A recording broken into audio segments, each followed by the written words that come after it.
Welcome to Council Chat. 2 weeks in a row, here we are. Yeah, how lucky am I? Yeah, good to see you. Good to see you.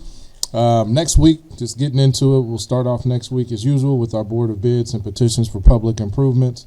We'll also be discussing the change in our ordinance for residency requirements, the increase in remote work, and some of our employees having farms or horses, etc., is pushing us to take a look at our ordinance. Yeah, I think we're seeing a lot more of our IT folks, working remotely, and makes sense, right? And if we can get the bandwidth that we need for these jobs, and if it means they're in Andover or Hutch or wherever, we should allow that. So it's just the nature of how business has changed. So it's important to do.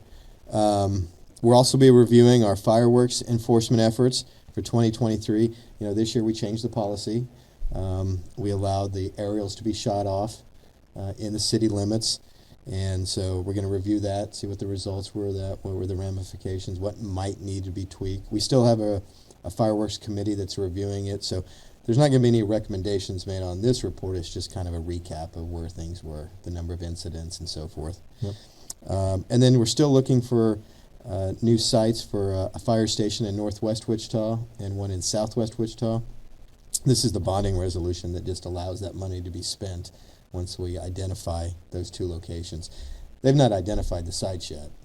It's hard to find. Yep.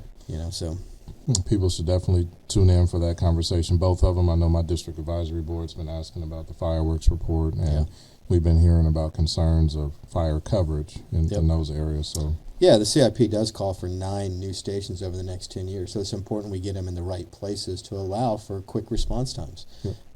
We've seen from the studies that Northwest and Southwest are lacking, and it's just because of the growth that's been happening too. Yep. So we'll also be looking at funding for water and sewer main improvements in 2024, as well as looking at evaluating and repairing concrete pipes. We just talked about that in agenda review. Yeah, we had the boil water advisory, what was it, 2 summers ago? Yep. Yeah, and that was a 42-inch pipe that burst, and infrastructure is aging, and we got to make sure that we've got an understanding of where the critical failures might be and get a plan for fixing them. So, and it's good our team is looking at kind of just going above and beyond now and trying to see where those areas might be so we can get ahead of it instead of responding to it. Right. We'll also be looking at renovations at the Alfred, Maya Angelou, and Rockwell libraries. Really looking forward to those projects to help serve our residents and reimagine the future of our branch libraries. Been hearing a lot of excitement around the Rockwell library improvements, as well as Maya Angelou, and I'm sure Alfred as well. Yeah, so Rockwell Library was the one that I grew up with. I went to Seltzer, Minnehaha, Carter, and then Coleman. And so that was the library that served me as a student. And so it really has been unchanged since then.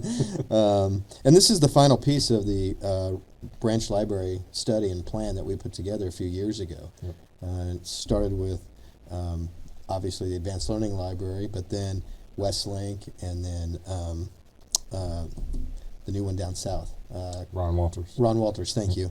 And then so getting it all finished out, it's important. And you served on that committee with former Councilmember Claycomb, right? And Councilmember Bluebaugh. Yep. So, yeah, it's important. I'm looking forward to Westlink. We haven't started construction yet. We're in a temporary location at a shopping center, and it's taking a little longer than what I'd hoped, but because it's such an important library, we need to do it right. Yeah. Because it does serve not only my district, but also District 4. Yeah. Because I know Rockwell serves District 2 as well. Mm-hmm. So, had a great chili cook-off last weekend. Amazing crowds, and now we have chilly weather. Yeah. I mean, what's up? I mean, that's not right. Need to switch the weather on the weekend. Right. Everybody wants us to do chili later in the year for the cooler weather, but we sell a lot of product when the weather's hot, and that's the chief fundraiser for us. So, but it's a great turnout. Thank you, Wichita. It was great to see all the people out there. And this weekend is Tallgrass Film Festival.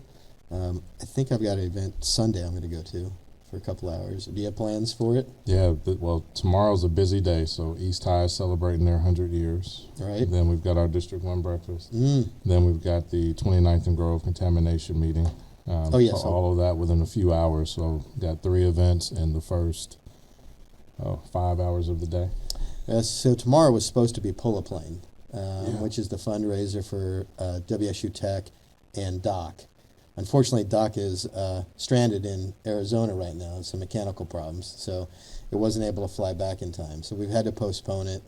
It's too bad, but we can't do it without Doc. Yeah. So, my schedule's opened up a little bit more tomorrow, so I'm going to try and figure out what to do. Maybe some Tallgrass Film Festival. Yeah. Possibly the 29th and Grove hearing as well. Yep. So that gives me more time to do some push-ups to try to pull a plane. Right. Yeah, we won it last year with our Wagon Masters group, so we have a little target on our back. And some of our big boys we're going to miss tomorrow, so now we have a chance to plan our schedule a little bit better. And again, like you just said, work out and get some more brawn. So, all right. So last week's surprise question was still unfair. Yeah, definitely unfair. But this week I'm is. worried about this week's. So, oh no! Wow, that's perfect that we get this one again. Yeah. Oh wow. Well, if it meant Travis Kelce's in the Super Bowl, then yes. Yeah, I would. Yeah, I don't know. Hasn't Taylor Swift done the Super Bowl before? I don't know. It's a good question. I was thinking, has Usher? I don't think he has. Who did last year's? Do you remember? Last year, was that Rihanna? Yes, thank you. That was Rihanna. She was great. Yeah. She did a great show. I compromise. Taylor and Usher together. Taylor and Usher. There we go. I think the greatest Super Bowl halftime performance, though, was Michael Jackson. Oh, I was going to say Prince. Miami in the pouring rain. I did, but Michael Jackson had, 5 Michael Jacksons up. That's true. And then he comes down to center stage. I mean. Yeah. No, it was great, but you couldn't have asked for better conditions when Prince is singing That's Purple true. Rain And it's in raining, Miami. yeah. It was, and it's just amazing. So I'm not a huge fan of the halftime shows, but when you look at some of the history of some of the shows they used to do before they started bringing the stars in, they were bad. Yeah. They were really bad. So, yeah, Taylor Swift, Usher, combined show, Chiefs in the Super Bowl. Yes. I can get down with that. 3 wins. There we go. Hey, well, again, thanks for joining us on this edition of Council Chat. We hope you have a great weekend.